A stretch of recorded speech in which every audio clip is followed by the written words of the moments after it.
अस्सलाम वालेकुम dear student. आज हमने 11th क्लास की जो न्यू बुक है केमिस्ट्री की, इसका chapter number 1 periodic table and periodic properties का टॉपिक इलेक्ट्रोनेगेटिविटी क्या होती है, आज हमें डिस्कस करना चाहते हैं। तो बेटा इलेक्ट्रोनेगेटिविटी क्या होगी? ये जो हमारे पास क्लोरीन एक एटम होती है, क्लोरीन के आखिरी शेल में हमारे पास जो है वो 7 इलेक्ट्रॉन होते हैं, यानी इसके वैलेंस शेल में 7 इलेक्ट्रॉन होंगे। 3 इसमें इलेक्ट्रॉनिक जोड़े होते हैं यानी पेयर्ड होंगे, एक इलेक्ट्रॉन इसका बेटा अनपेयर्ड होता है। सिमिलरली ये जो हाइड्रोजन होता है इसके आखिरी शेल में सिर्फ एक इलेक्ट्रॉन होता है और ये भी अनपेयर्ड है। क्लोरीन की ये ख्वाहिश है कि इसके आखिरी शेल में 8 इलेक्ट्रॉन पूरे हो जाएं, तो किसी से ये इलेक्ट्रॉन ले ले या शेयर कर ले। सिमिलरली बेटा हाइड्रोजन की भी यही ख्वाहिश है, ये किसी से एक इलेक्ट्रॉन ले ले ताकि इसके भी आखिरी शेल में 2 इलेक्ट्रॉन हो जाएं, तो दोनों स्टेबल हो जाएं। तो फिर ये दोनों क्या करते हैं, शेयरिंग करते हैं। शेयरिंग तो क्लोरीन अपने एक इलेक्ट्रॉन की शेयर हाइड्रोजन के एक इलेक्ट्रॉन से शेयर करेगी। अब ये जो 2 इलेक्ट्रॉन हमें नजर आ रहे हैं that is known as a shared pair of electron. तो इसको बेटा हमने शेयर्ड पेयर ऑफ इलेक्ट्रॉन का नाम देते हैं। इसके बाद क्या हुआ, अब क्लोरीन कहती है कि ये जो शेयर्ड पेयर ऑफ इलेक्ट्रॉन है ये मेरी तरफ आ जाए। हाइड्रोजन चाहता है कि ये शेयर्ड पेयर ऑफ इलेक्ट्रॉन है ये मेरी तरफ आ जाए। जो ताकतवर होता है वो उसके अपनी तरफ खींच लेगा। अब दोनों एटम्स की वो ताकत जो शेयर्ड पेयर ऑफ इलेक्ट्रॉन को अपनी तरफ खींचने में लगा रहे हैं that is known as a electronegativity. हम इसे डिफाइन करते हैं पावर ऑफ एन एटम, कि एक एटम की वो ताकत to attract a shared pair of electron, जिसमें वो एक शेयर्ड पेयर ऑफ इलेक्ट्रॉन को अट्रैक्ट करता है to itself in a molecule is called electronegativity. यानी अपनी तरफ खींचने की कोशिश करता है। इस ताकत को, इस प्रोसेस को आपने इलेक्ट्रोनेगेटिविटी कहते हैं। ये जो बेटा टेंडेंसी, क्या इलेक्ट्रोनेगेटिविटी एक थर्मोडायनामिकल प्रॉपर्टीज है? नहीं, इलेक्ट्रोनेगेटिविटी बेटा एक थर्मोडायनामिकल प्रॉपर्टीज नहीं है, ना ही बेटा इसके अंदर कोई एनर्जी इवॉल्व या अब्सॉर्ब होती है। बस ये एक रिलेटिव प्रॉपर्टीज है, कौन ज्यादा इसे अपनी तरफ खींच सकता है। तो इसलिए बेटा ये एक रिलेटिव टर्म्स है, इसलिए इट हैज नो यूनिट। ये डिमेंशनल लेस होती है, इसका कोई भी यूनिट है नहीं है इलेक्ट्रोनेगेटिविटी का। अब हमारे पास एक साइंटिस्ट थे लिनस पॉलिंग। लिनस पॉलिंग का जो तल्लुक था वो अमेरिकन था, ये अमेरिकन केमिस्ट थे। इन्होंने सबसे पहले एक स्केल ऑफ इलेक्ट्रोनेगेटिविटी डेवलप किया और मुख्तलिफ एलिमेंट्स को इस स्केल के ऊपर वैल्यूज दी, इलेक्ट्रोनेगेटिविटी की वैल्यूज देते हैं। तो इनके मुताबिक सबसे कम इलेक्ट्रोनेगेटिविटी की जो वैल्यू होती है वो अल्कली मेटल्स की होती है। सबसे कम अल्कली मेटल इलेक्ट्रॉन्स को अपनी तरफ खींचते हैं, तो अल्कली मेटल्स की लोवेस्ट इलेक्ट्रोनेगेटिविटी होगी। Mostly they have less than 1, इनकी जो इलेक्ट्रोनेगेटिविटी होती है वो 1 से कम होगी। अब जो सबसे ज्यादा इलेक्ट्रोनेगेटिव एलिमेंट होते हैं वो हैलोजेंस होते हैं, इनकी बेटा हाईएस्ट इलेक्ट्रोनेगेटिविटी होगी। और सबसे ज्यादा जो मैक्सिमम इलेक्ट्रोनेगेटिविटी है वो 4 है और वो फ्लोरीन की है। यानी मैक्सिमम जो इलेक्ट्रोनेगेटिविटी जिस एलिमेंट को दी गई है वो फ्लोरीन है। फ्लोरीन की ताकत सबसे ज्यादा होती है जिसमें वो शेयर्ड पेयर ऑफ इलेक्ट्रॉन को अपनी तरफ खींच लेगा। अब बेटा वो एलिमेंट जिसकी पीरियोडिक टेबल में सबसे कम इलेक्ट्रोनेगेटिविटी है वो सीजियम है। सीजियम की जो इलेक्ट्रोनेगेटिविटी है वो 0.7 है, जबकि फ्लोरीन की जो इलेक्ट्रोनेगेटिविटी है बेटा वो 4 है। इसी स्केल को डेवलप करने पे और नेचर ऑफ केमिकल बॉन्ड को एक्सप्लेन करने पे लिनस पॉलिंग जो थे इनको 2 दफा नोबेल प्राइज दिया गया, 2 नोबेल प्राइज दिए गए। ये जो 2 नोबेल प्राइज थे बेटा, these Nobel prizes are unshared, किसी के साथ शेयर नहीं थे। इस अकेले आदमी को 2 दफा नोबेल प्राइज मिला। पहली दफा 1954 यानी 1954 के अंदर इसे नोबेल प्राइज मिला।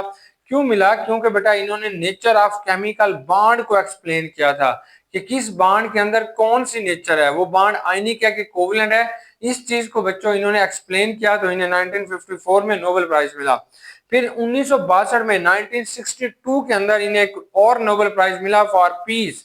ये चाहते थे कि दुनिया के अंदर अमन हो जाए, इसलिए बेटा ये opposition to weapons of mass destructions, ऐसे वेपन जो तबाही फैलते हैं, जिनके अंदर तबाही आ जाती है, उनकी इन्होंने मुखालफत की। तो इसलिए बेटा इन्हें 1962 के अंदर फिर एक नोबेल प्राइज से नवाजा गया।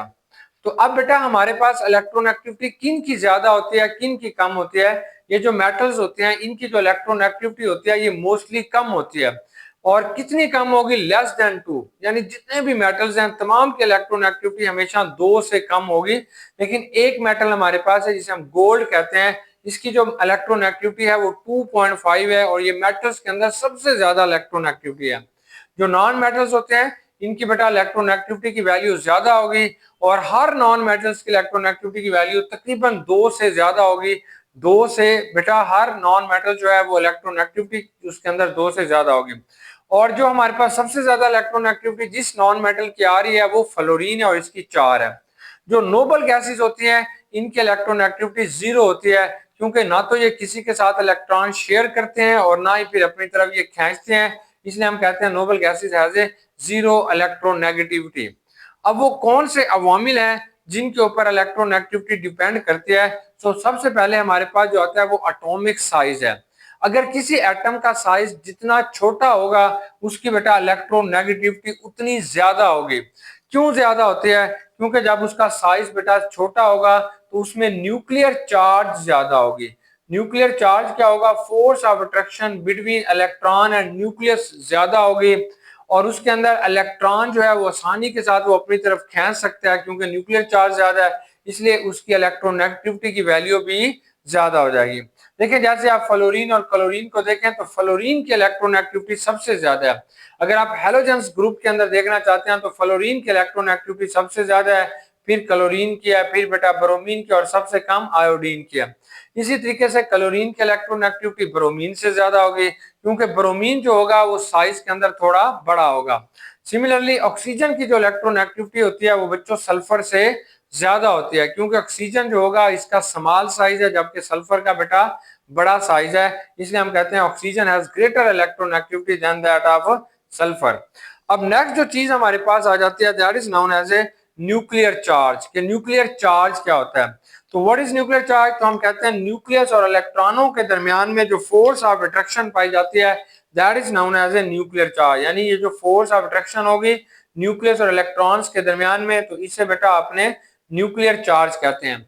अगर न्यूक्लियर चार्ज ज्यादा होगा तो इलेक्ट्रॉन के लिए चाहत भी ज्यादा होगी और उसकी इलेक्ट्रोनेगेटिविटी की वैल्यू भी ज्यादा होगी।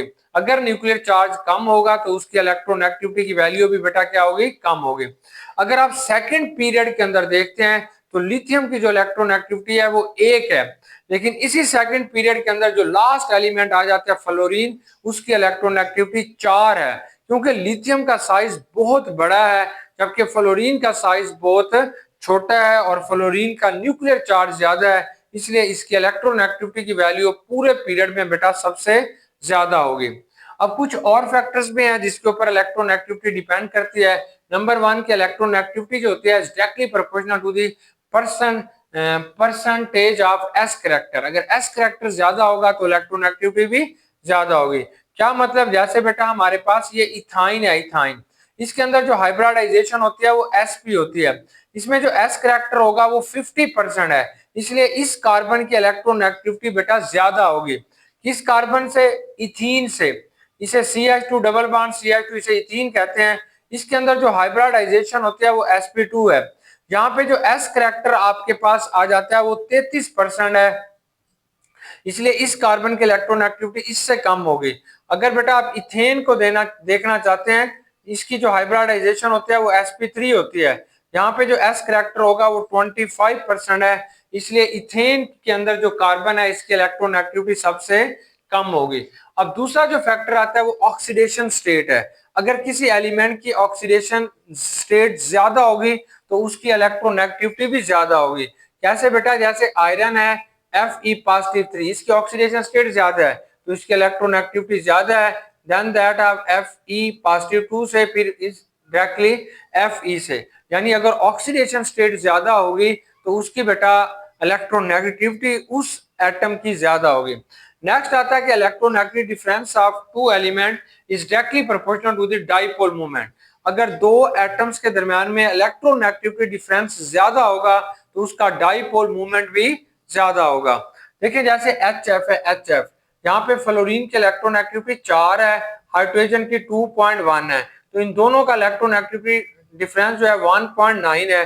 तो HF का जो डाइपोल मूवमेंट है वो ज्यादा होगा HCl से, क्योंकि HCl में इलेक्ट्रोनेगेटिव डिफरेंस इससे कम हो जाएगा, इसका ज्यादा होगा। HBr का सबसे कम डाइपोल मूवमेंट जो होगा वो HI का होगा। Electronegativity is directly proportional to the polarity. अगर दो एटम्स के दरमियान में इलेक्ट्रोनेगेटिविटी डिफरेंस ज्यादा होगा तो उसकी पोलैरिटी भी ज्यादा होगी, मतलब वो ज्यादा पोलर बॉन्ड होगा। देखिए जैसे HF है, इन दोनों के दरमियान में, हाइड्रोजन और फ्लोरीन के दरमियान में जो इलेक्ट्रोनेगेटिविटी डिफरेंस है 1.9 है, इसलिए HF की जो पोलैरिटी है वो ज्यादा है HCl से, और HCl से बाद HBr से और HI से। अब बेटा अगर इलेक्ट्रोनेगेटिविटी डिफरेंस दो एटम के दरमियान में ज्यादा होगी तो उसके अंदर आयनिक करैक्टर भी ज्यादा होगा। मतलब ये आपसे पूछना चाहता है कि बताओ क्या लिथियम क्लोराइड ज्यादा आयनिक है या सीजियम क्लोराइड ज्यादा आयनिक है। तो बेटा या आपके पास ये जो क्लोरीन है इसकी जो इलेक्ट्रोनेगेटिविटी है वो 3 होती है, लिथियम की 1 है। यहाँ पे जो फर्क आ रहा है वो 2 का आ रहा है। अगर सीजियम क्लोराइड देखें तो क्लोरीन की इलेक्ट्रोनेगेटिविटी 3 है, सीजियम की 0.7 है। तो यहाँ पे जो इलेक्ट्रोनेगेटिविटी डिफरेंस बेटा हमारे पास आ रहा है वो 2.3 है। अगर दो एटम्स के दरमियान में इलेक्ट्रोनेगेटिविटी डिफरेंस ज्यादा होगा तो उसके अंदर आयनिक करैक्टर भी ज्यादा होगा। तो आप बताएंगे कि caesium chloride has more ionic character as compare to lithium chloride. Lithium chloride की निस्बत से सीजियम क्लोराइड के अंदर आयनिक करैक्टर ज्यादा होता है। अब बेटा हमने बताना है कि इलेक्ट्रोनेगेटिविटी का पीरियोडिक ट्रेंड क्या है। तो सबसे पहले हम पीरियोडिक टेबल के अंदर मौजूद कुछ एलिमेंट्स की इलेक्ट्रोनेगेटिविटी लिख लेते हैं, फिर हमें समझ आ जाएगी। तो बेटा सबसे पहले हम लिखते हैं ग्रुप नंबर 1। ये आपके पास लिथियम है, लिथियम आएगा, ये सोडियम है, ये पोटाशियम है, ये रुबीडियम क्या बेटा, और ये सीजियम है। अब यहाँ पे हमारे पास जो आएगा वो हाइड्रोजन होता है, हाइड्रोजन पहला। अब आप दूसरा ग्रुप लिख लोगे, सेकंड ग्रुप जो होगा ये बेरिलियम है, ये बेटा मांगे कार स्कूटर, ये कार स्कूटर ये वाले आ जाएंगे। अब बेटा आपने इसके बाद जो है वो तीसरे पीरियड की तरफ चले जाते हैं, तीसरे ग्रुप की तरफ चले जाते हैं। पहले आप पीरियड लिख देते हैं, ये listen BBC news on Friday, Friday ये ऐसे चलते हैं। अब आप नीचे की तरफ बेटा आपने मुख्तलिफ जो एलिमेंट्स हैं उनको लिख लेते हैं। अब यहाँ पे अब आपके पास आएगा एल्यूमिनियम, यहाँ पे आएगा सिलिकॉन, यहाँ पे आएगा फास्फोरस, यहाँ पे आएगा सल्फर, ये बेटा क्लोरीन आएगी, ब्रोमीन आएगी और आयोडीन आएगी। अब इन एलिमेंट्स की आपने इलेक्ट्रोनेगेटिविटी लिखनी है, फिर इनका ट्रेंड बताओगे।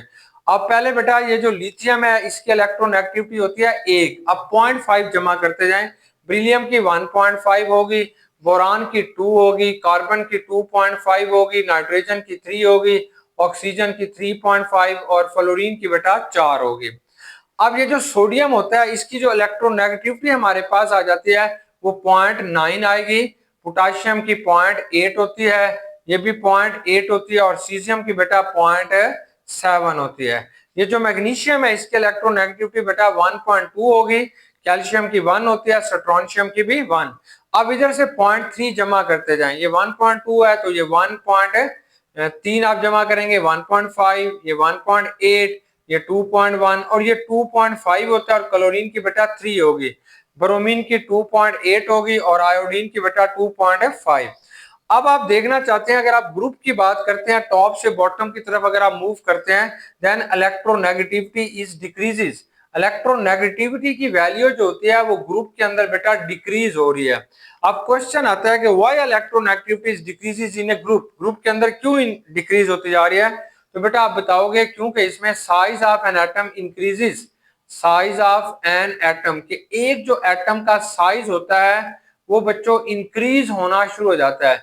नंबर 2 आप बताओगे न्यूक्लियर चार्ज डिक्रीजेस, कि ये जो न्यूक्लियर चार्ज होता है इलेक्ट्रॉन के लिए चाहत होती है वो कम होना शुरू हो जाती है। नंबर 3 शील्डिंग इफेक्ट इंक्रीज हो जाता है, मतलब शील्ड कर देना, किसी इलेक्ट्रॉन को अंदर इंटर ना होने देना, इसे शील्डिंग इफेक्ट कहते हैं, ये इंक्रीज हो जाएगा। Due to this reason electronegativity is decreases in a group. तो एक ग्रुप के अंदर बेटा इलेक्ट्रोनेगेटिविटी जो होती है वो डिक्रीज होना शुरू हो जाती है। अब ये जो पीरियोडिक टेबल है इसके राइट तरफ जो हमारे पास लेफ्ट तरफ जो एलिमेंट होते हैं वो सारे मेटल्स होते हैं। लेफ्ट तरफ बेटा जो एलिमेंट होते हैं वो मेटल्स होते हैं, और मेटल्स की जो इलेक्ट्रोनेगेटिविटी की वैल्यू है वो कम होती है। और इसके राइट तरफ जो एलिमेंट्स होते हैं वो सारे के सारे नॉन मेटल्स हैं, और नॉन मेटल्स की जो इलेक्ट्रोनेगेटिविटी की वैल्यू होती है वो बेटा ज्यादा होती है। अब हमारे पास ये ज्यादा वैल्यूज वाले होंगे। अब इसको हम डिस्कस करेंगे इन ए पीरियड। तो ये जो मेटल्स होते हैं they are known as electropositive, इन्हें इलेक्ट्रोपॉजिटिव कहते हैं। जो नॉन मेटल्स होंगे they are known as electronegative. अब बेटा आपने इलेक्ट्रोनेगेटिविटी बतानी है इन पीरियड, पीरियड के अंदर क्या होगी। तो आप कहेंगे कि अगर हमने ये वाला जो हिस्सा लेफ्ट है, अगर बेटा आपने लेफ्ट हैंड साइड से पीरियोडिक टेबल के अंदर राइट हैंड साइड की तरफ जाते हैं तो देन इलेक्ट्रोनेगेटिविटी की जो वैल्यू होगी इंक्रीजेस। इलेक्ट्रोनेगेटिविटी की ये जो वैल्यू होती है वो बढ़ना शुरू हो जाती है। क्वेश्चन आता है व्हाई, क्यों बढ़ती है। तो आप रीजन बताते हैं because size of an atom decreases. Size of an atom, किसी भी एटम का जो साइज होगा वो डिक्रीज हो जाएगा, कम होना शुरू हो जाता है। नंबर 2, न्यूक्लियर चार्ज बढ़ना शुरू हो जाएगा। न्यूक्लियर चार्ज यानी force of attraction between nucleus and electron जो होगा, इसे आप न्यूक्लियर चार्ज कहते हैं, वो इंक्रीज होना शुरू हो जाता है। इलेक्ट्रॉन के लिए चाहत बढ़ना शुरू हो जाती है। नंबर 3 बेटा शील्डिंग इफेक्ट जो होता है वो यहाँ पे कांस्टेंट रहता है, क्योंकि नंबर ऑफ शेल जो होते हैं वो भी यहाँ पे क्या रहते हैं, कांस्टेंट रहते हैं। ड्यू टू दिस रीजन कि आपके पास जो इलेक्ट्रोनेगेटिविटी की वैल्यूज होती हैं वो लेफ्ट टू राइट की तरफ जाते हुए इंक्रीज हो जाते हैं।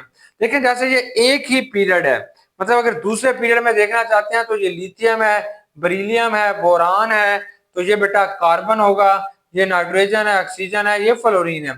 अगर आप लिथियम का साइज इस पीरियड में देखेंगे तो ये सबसे बड़ा होगा, फिर ये बेरिलियम होगा, ये बोरान होगा, ये कार्बन है, नाइट्रोजन है, ऑक्सीजन है, ये फ्लोरीन है।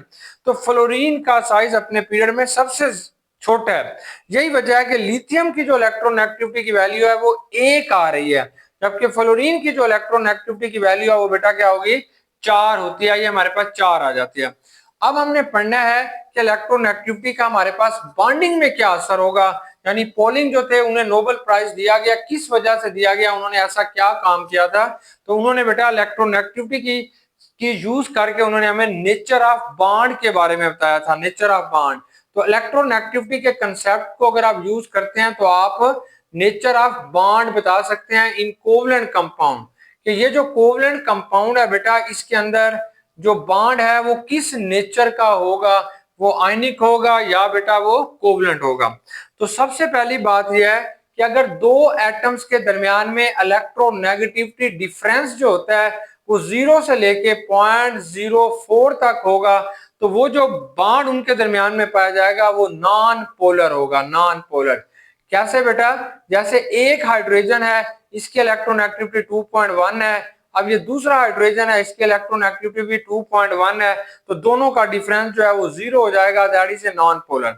अगर बेटा आप मीथेन के अंदर देखना चाहते हैं, CH4 के अंदर देखना चाहते हैं, ये CH4 है, जहां पे आपने इस कार्बन और हाइड्रोजन के दरमियान में देखना चाहते हैं कि कितना फर्क है। तो कार्बन की जो इलेक्ट्रोनेगेटिविटी हमारे पास आ रही है वो 2.5 है, हाइड्रोजन की जो आ रही है वो 2.1 है। इस तरीके से इन दोनों का फर्क बेटा 0.4 आ रहा है, तो आप कहते हैं कि ये बॉन्ड जो है वो नॉन पोलर है। सेकंड जो चीज बेटा हमारे पास आ जाती है वो पोलर कोवलेंट बॉन्ड है, पोलर कोवलेंट बॉन्ड। तो पोलर कोवलेंट बॉन्ड ये आपको बताती है कि पोलर कोवलेंट बॉन्ड कौन सा होगा।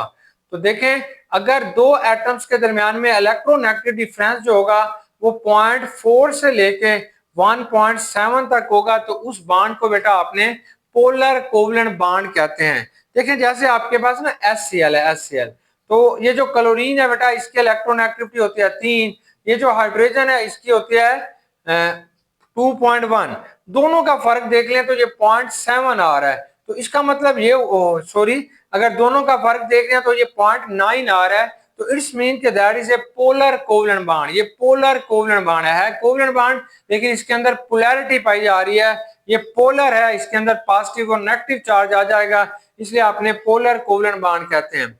अगर बेटा दो एटम्स के दरमियान में इलेक्ट्रोनेगेटिव डिफरेंस जो है वो 1.7 आए, 1.7 आए, तो ऐसा बॉन्ड जो होगा वो 50% आयनिक होगा। 50% आप कहेंगे इसमें आयनिक बॉन्ड है, और 50% ही बेटा इसके अंदर कौन सा बॉन्ड होगा, कोवलेंट बॉन्ड होगा। ये 50% आयनिक है और 50% ही कोवलेंट है। अगर दो एटम्स के दरमियान में इलेक्ट्रोनेगेटिविटी डिफरेंस जो होता है, अगर दो एटम्स के दरमियान में इलेक्ट्रोनेगेटिविटी डिफरेंस जो होता है ग्रेटर देन 1.7 होगा, तो that is a ionic bond. उसके अंदर जो बॉन्ड होगा वो बेटा आयनिक बॉन्ड होगा। कैसे? जैसे देखें NaCl है या सोडियम फ्लोराइड देख लें। अब फ्लोरीन की जो इलेक्ट्रॉन एक्टिविटी है वो 4 है, जो सोडियम है बेटा इसकी जो इलेक्ट्रॉन एक्टिविटी है वो 0.9 है, दोनों का फर्क देख लें 3.1 है, तो that is a ionic bond. ये हमारे पास कौन सा होगा बेटा? आयनिक बॉन्ड होगा। तो इसलिए नोबेल प्राइज जो है वो पॉलिंग को दिया गया, क्योंकि उन्होंने नेचर ऑफ केमिकल बॉन्ड के बारे में बताया था कि किस एटम में किस तरीके का बॉन्ड बनेगा। बेस्ट विशेष बेटा, गुड लक, अल्लाह हाफिज।